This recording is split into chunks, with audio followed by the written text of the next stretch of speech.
So welcome back to the channel, and in today's video we're going to look at the Peacock Swirl Soap.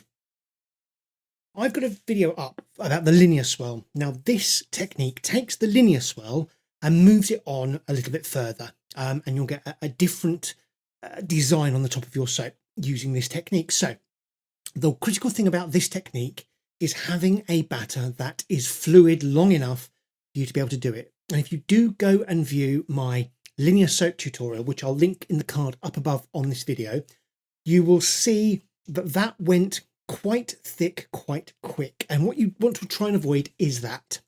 So with this batter that I'm going to make here, it's going to be very fluid, and it's going to stay fluid for long enough that I can get all of my soap into the mold and swirl it, and that is really important. So what I'm looking for here is a good trace, and you can see on the top here there's a little bit of oil left, which means that's not quite a trace yet. So as we start to blend this, you'll see that there's still a little bit of oil left on the top there. We're going to get a little bit longer of a blend. And all we're looking for is for this to become a homogeneous mass of batter, which means that it's all one consistent or one consistency throughout. And the nice thing with this batter that I'm using here is it does take a little while to come to trace, which is often an indication of how long your batter will stay a fluid consistency and allow you to kind of use that batter. So it's quite important that you get your batter to the right consistency and you have enough time to work with it. So I know I've harped on a little bit about that, but it is quite important with this soap. So let's just fast forward through this last little bit of kind of blending and getting everything together. And what we'll do is we'll come back when we're just about at emulsion.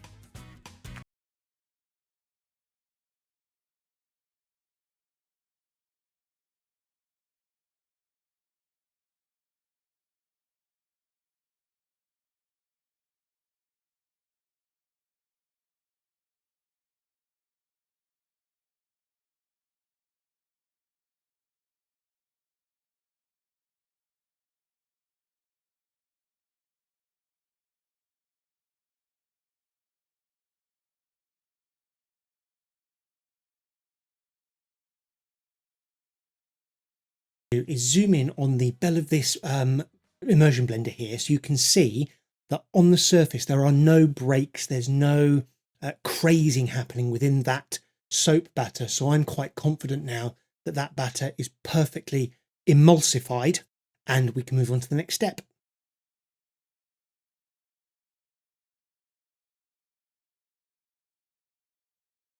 So the one thing about this technique, it does require you to have squeeze bottles, and I'm afraid I don't think there's any way of giving this technique the precision it deserves other than using squeeze bottles.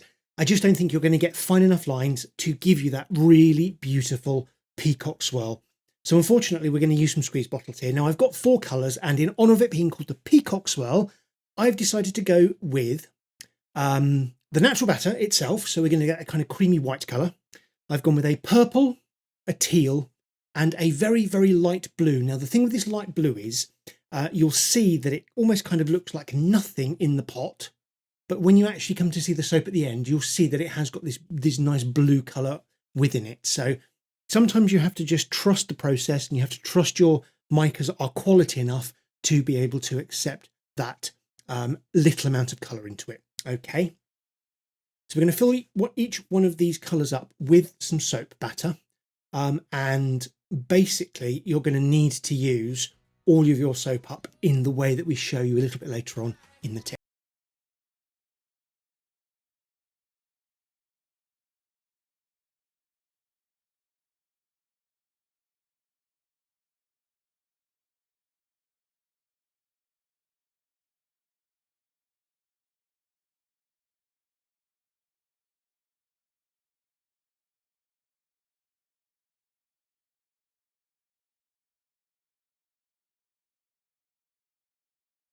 When you are using squeeze bottles, what you want to do is actually squeeze the bottle before you put your finger over the top and shake it.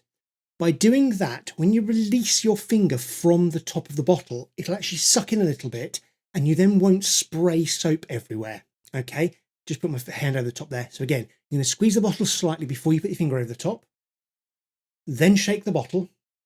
So when you take your finger off of the top, you won't get a plume of soap batter, and quite dangerous soap batter, going all over your work area.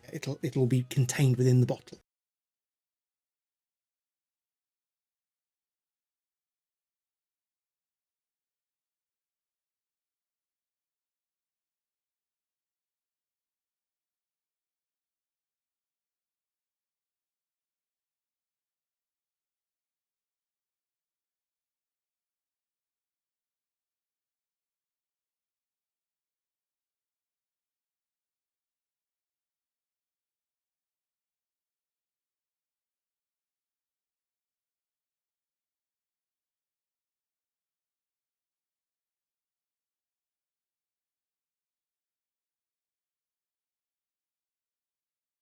Here, and you're going to need a slab mold for this, because the surface of the soap is where you're going to see your pattern created, and obviously you're going to cut this in that fashion. So this is not suitable for a log mold unless you're going to cut it down the middle. So we're going to start this off by adding a little bit of the base soap batter into the bottom of the soap. You can start this straight off by using the crossways technique. I just find a little bit of soap in the bottom helps everything sit down a little bit better. And basically you're going to follow the same process throughout this soap. You're going to take your soap bottles and you are going to make horizontal lines across the soap in this fashion. We're actually going to be dragging down the soap along the long ways of that mold. So we want to work all of the soap lines across the short ways, okay, from side to side. And I like to do it in the order that the kind of soaps are always in. So I try and do it that way. And then because I've got a little bit more white or natural soap batter available to me, I'm going to start eventually using a little bit more of that to get a little bit of separation. But you can see here, I'm not being particularly careful with it. I'm just throwing it backwards and forwards along this way, but I'm always moving these bottles in the same direction and in the same motion, so you're getting these nice thin lines across your mold. So let's speed this up a little bit, because this is quite laborious work and you don't need to sit here watching me for 20 minutes put lines upon lines upon lines of soap across the mold. And seeing it at this speed, you're going to see exactly how all of these lines start to build up.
To the end of doing all of this work. Now you can see how important it is to keep your batter in a really fluid state for this technique. If this was to thicken up in these bottles, it wouldn't come out properly. And if it's thick in the mold, once you come to do the next step of the technique, it's not going to look as fluid and it's not going to have the nice motion to it. So I can't stress enough. You need to have the most fluid batter you can have possible when doing this technique. So it's really worthwhile working on that, getting a recipe that you love, that works really well for you, and then you'll have something that you can do this technique with and be really, really proud of the outcome that comes from it.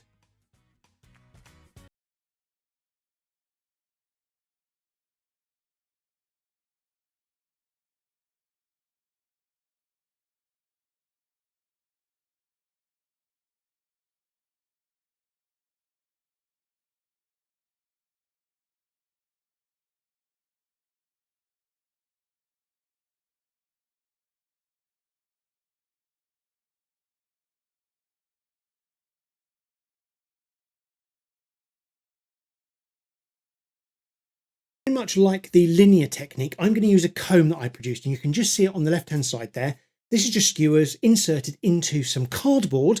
I'm going to place into the mould and then draw through the soap down in one fashion. And this is the linear swirl technique. If you want to stop it here, that's absolutely fine. And you can see how beautiful that soap has become already.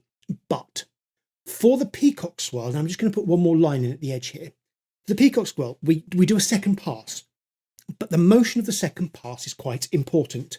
What we're going to do is on the screen, you'll see now how that motion happens. You start at the top and you swoop in arcs going from the top to the outside to the inside to the outside to the inside.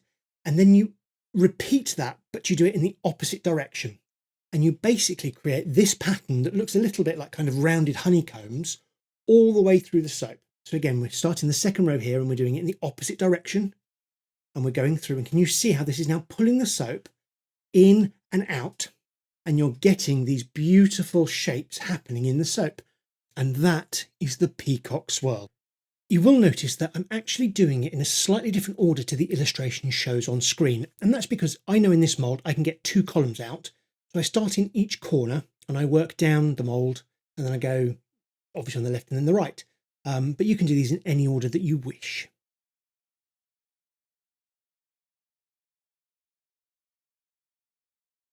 And so on with the cut of this soap. So in this shot, you can see how beautiful all of that soap has been marbling down the length of the soap. And I'm going to cut this bar into 9 bars. So I'm measuring along the long edge first, which is going to give me how many bars down I'll get. And I think it's 3. And then we're going to measure across and get 3 each way. So it'll be slightly smaller than a standard bar, but you don't have to cut it that way. You can cut it any way you wish. So what we'll do in a minute is just kind of speed this up a little bit so you can see exactly how I'm going to cut this using a knife. And then I'll move on and do a little bit more cutting with a coping saw that's got a guitar string stretched between it.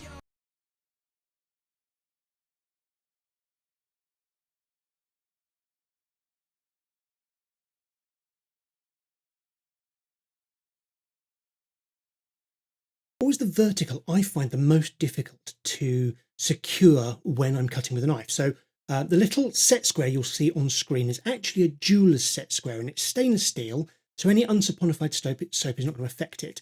But I do find marking that up and down of the vertical on my side allows me to get a cleaner, straighter, better cut with a knife than just trying to do it freehand. So that's a little tip there. If you do want to get nice straight lines in hand cut soap with a knife, get yourself a little set square and it makes things much easier.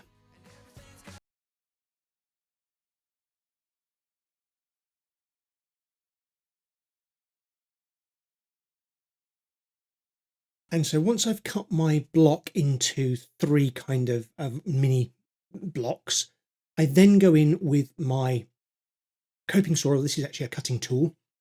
And I use a tool that will allow me to keep a vertical with the wire, and then I cut this down into 3 more bars. So you can see that they're a little bit smaller than a standard bar, but not by much. And I think this shows off the pattern beautifully. You can then go ahead and bevel and plane your soaps to get the best pattern out of them, but that's essentially it. So there we have the Peacock Swirl. If you've enjoyed this video, please give it a like, and if you haven't already, please subscribe to my channel. It really helps me grow and allows me to make more videos and tutorials for all of you. When you subscribe, don't forget to click the bell icon to get notified when a new video is uploaded, and I'll see you again next time. Thanks a lot, Soapsters.